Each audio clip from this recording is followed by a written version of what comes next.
Why your kindness makes people disrespect you.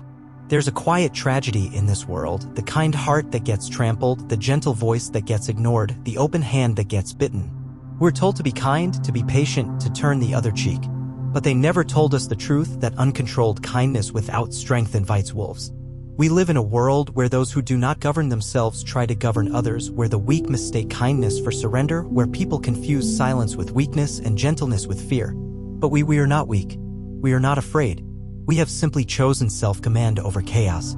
Kindness without boundaries is self-betrayal. A man should be upright, not be kept upright. Marcus Aurelius, Meditations 3.5. What good is kindness if it is not guarded by principle? What value does it have if it bends to every demand, every manipulation, every insult? There is a kind of kindness that is not born from strength, but from fear.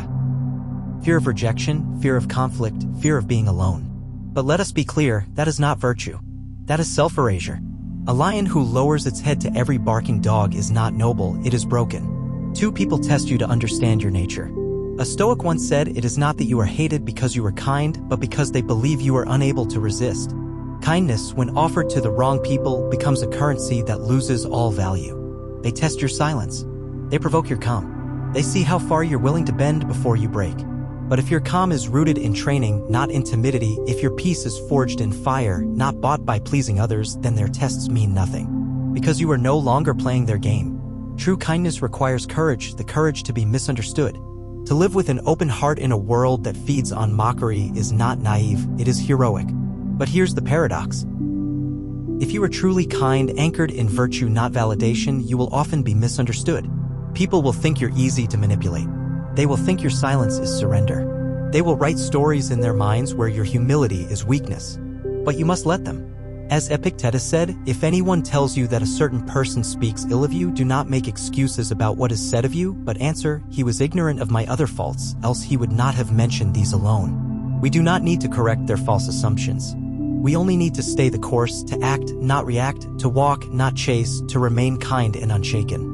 Because one day the storm will pass, and those who misunderstood you will remember you not as a fool, but as someone too disciplined to defend themselves with noise.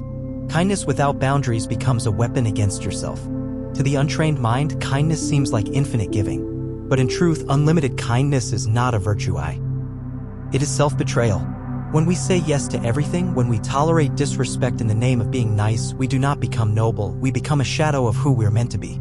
As Seneca warned, a man who suffers before it is necessary suffers more than is necessary. We can extend grace, but we are not obligated to bleed for those who feed on our silence. Boundaries are not cruel, they are the framework of self-respect. They teach others how to treat us, and they remind us that kindness without strength is not kindness at all, it's submission. We do not build an unshakable mind by pleasing everyone. We build it by protecting what is sacred inside us, even if that means walking away with quiet dignity. Kindness is a choice, not an obligation. We are not here to be liked. We are not here to make everyone comfortable. We are here to live with virtue, to carry ourselves like warriors in a world that has forgotten what that word means. So let them misread your calm. Let them mock your patience. Let them call your kindness a weakness. Because one day they will understand. The kindest ones are often the most dangerous, not because we seek harm, but because we've trained ourselves not to cause harm unless necessary.